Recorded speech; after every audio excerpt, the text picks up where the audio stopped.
Okay, and welcome to a couple of instigators. Hi, Jen. Hello. Jen, what are you eating? I'm not I spit it. I done, but I was having Brookside pomegranate. I'm seed. sitting here trying not to laugh while I'm playing the intro music. I closed the bag. I'm not having any more. No, I don't care. It's just I was like trying not to laugh out loud. Anyway, I also have Sam Butler here, and she has done the show before too. And I you guys are amazing for jumping in when I need you. Anytime. Yeah. So, but I always have a lot of questions for my Canadian friends, and Sam is perfect time for us to talk about her blog. Because one of her stories is about a haunted house that she used to live in, is one of her blog stories. And I thought, oh, what perfect timing with Halloween coming. And there's so many, with the new Netflix show coming out, everybody's all into the hauntings. And so let's start with you, Sam. So tell us about, where you used to live. Hello, everybody. Yep. With this being close to Halloween, yeah. when we're talking about all this stuff and with the rage of this new Netflix show, mm-hmm. Yes, I agreed to come on and talk about when I was a little kid. And I lived in a house that, I don't know if I would call it haunted. I don't know if I believe in haunt or not. In a house that we certainly could not explain the things that went on in this house. And to this day, 30 years later, I don't know what happened in this house. But we moved in there when I was 6. I was in first grade, and we rented this house. I'm from Kansas, you might remember. So in my hometown. And, this was not a very pretty house. It was kind of an old, kind of ugly house. It was dated. But just needed to rent a house for a while. And so we move in, and it was just not a comfortable, cozy house, just right off the bat. Something was odd about the house. And one of the first things that I remember that we noticed about the house is if you went into the kitchen, there's kitchen cabinets, as all kitchens have. But when you would go into the kitchen, the cabinet would start to open by themselves, and there'd be no draft. We kind of thought maybe faulty hinges, but they would just do it, whether they're, we wouldn't feel any air going through the house. Like they would just come flying open? They would just slowly, almost like they're being pulled, not slow, not fast. Yeah. Hey, but I've watched other stuff about hauntings, and for some weird reason, cupboards opening and closing in drawers is a big thing. Also, the lights flickering. Yes. Yep. The weirdest part about the cabinet is we never walked into the room to find them open. They only did it if someone was in the kitchen. So it wasn't like they were opening themselves all the time, and it was just, we never walked in to find them open. Right. They were putting on a show. Yeah. A fun show. Yes. It was almost like they wanted you to see it happening. Right. And my mom even tested it one time. She tried to get them to open. I remember her opening up the back door and the windows, and it's a windy day, and we have this crazy draft of wind blowing through the kitchen, and they did not open. So we never could explain that. The other really, really big thing that I remember is the upstairs was all hardwood floor. You would hear footsteps upstairs when no one was up there, and we would know the whole family would be downstairs. And if you went upstairs, they would stop. So if any of us were actually up there, you wouldn't hear them. It was only when we were all downstairs. And so, people have told us over the years, since I don't know that I necessarily believe it was haunted, I'm always looking for physical, scientific reasons that would cause these things. And so I've asked people, and they said, old pipes. Old pipes can makes those noises, they say. Right. But here's the thing. They would get louder if you tried to drown them out. So we're all at school one day. It was my mom, my 2 sisters, and I that lived in this house. We are all at school, and the footsteps start up. And my mom fully believed it was ghosts and spirits. She believed in all of that.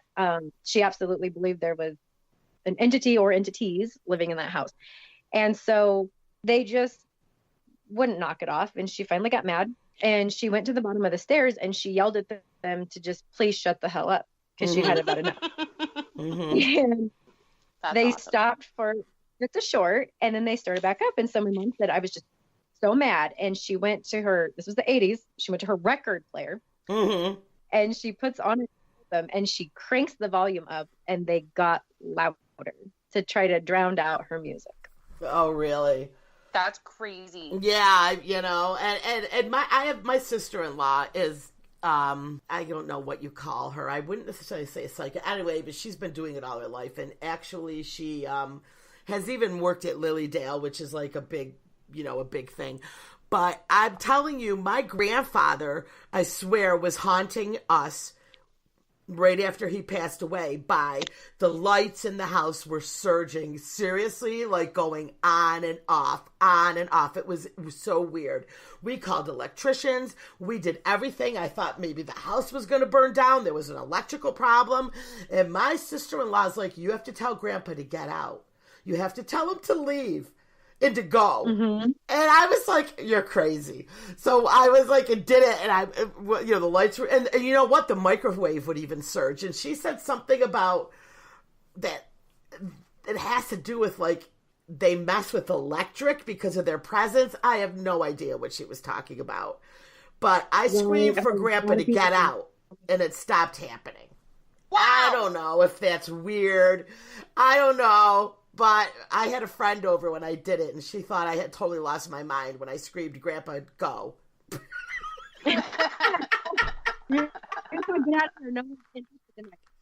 No one's interested in like Grandpa. Yes.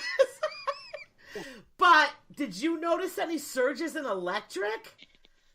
Yeah, we did have light flickering. Yeah. We also had light fixtures that would move in the way.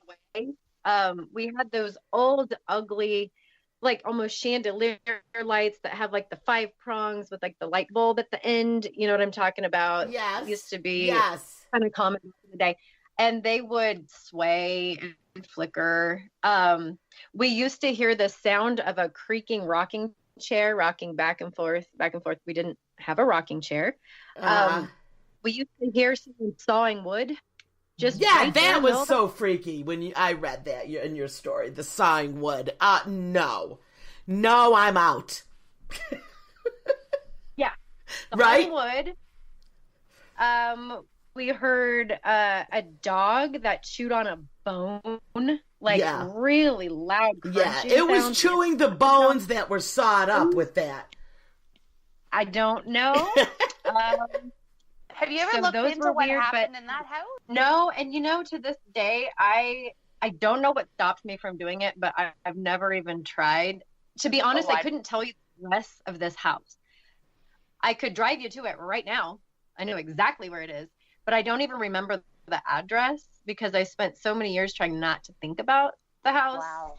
When I was younger. And I still may someday. I don't know what stops me from looking into it. But mostly because I left, and this is the bad part. So a lot of these things were creepy. They were nuisances, but I wouldn't say anything was dangerous until the very, very end.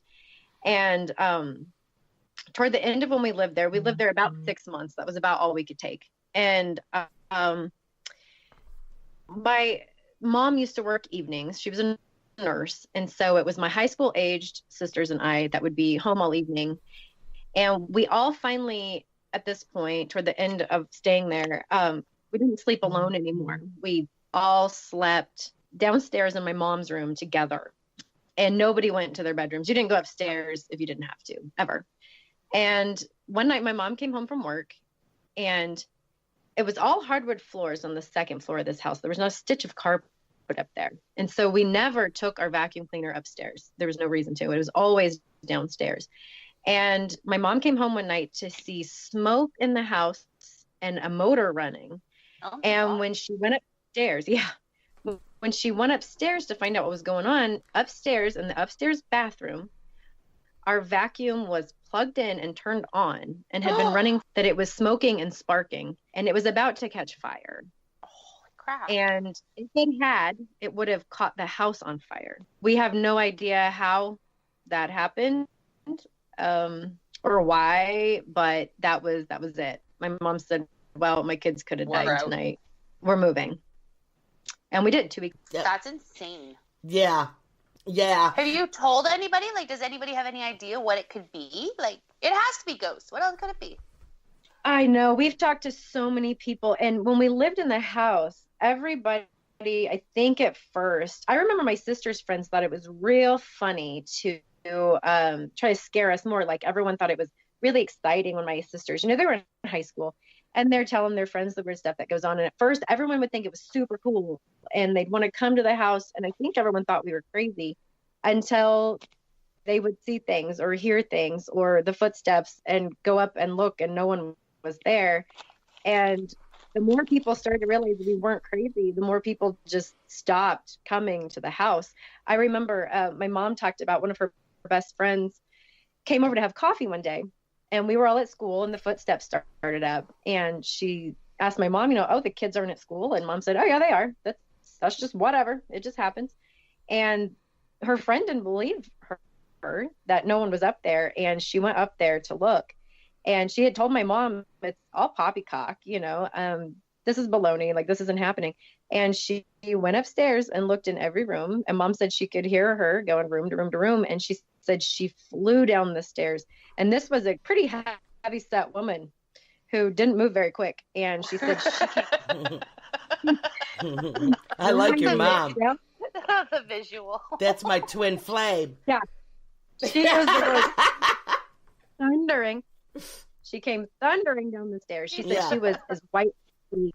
And she looked at my mom and she said, Sammy, no one's up there. And my mom said, I know. I told you. And she cut the coffee date short, and she never came back again. Yeah. That's crazy. Yeah. But we don't know. I've asked people over the years, like, what do you make of any of this? Because I don't want it to be good. That's the last thing I want, is to know that dead people look at me when I'm naked. Or I don't want there to be ghosts. And so I've spent a lot of my adult life reading stories similar to mine and trying to find scientific explanations. And really, there's a lot of people that will assure me, they'll assure me it couldn't be a ghost, but they also don't have it. Yeah. Well, that your story is definitely making me think about this new show on Netflix it's called the Haunting on the Hill, or it's based on a movie, and the movie showed these young kids all living in this haunted house, and the series is based on them as adults and how this living in this haunted house has affected them all. And it's all fiction. I'm pretty sure none of this was true, but I only watched the first hour, and it's freaking creepy and scary. It's not, gory or, any of that. Not like American Horror Story, gross, but it's just definitely like creepy. Check it out. I've been told so many times, like, you need to watch the show since it came out. Yeah. And I kind of careful watching stuff like that, because we're okay, but we still talk about the house, and we're still just a little freaked out, and so I gotta be really careful watching stuff like that, because it can kind of back where I was when I was so scared in that house. And I don't know when I'm going to get the guts to watch this show. I will eventually. So you don't watch, do you watch scary movies and such? Not much. I don't. Yeah. Some people love it. They live for it. I personally can't stand scary movies like Halloween. Like, those scare the living crap out of me. They freak me out when it's gory. I'm not so much with like the spooky, but it's those gory movies I can't stand, where they're like chopping people's heads off, and I don't like that. I will tell you 100%, I will never watch this show.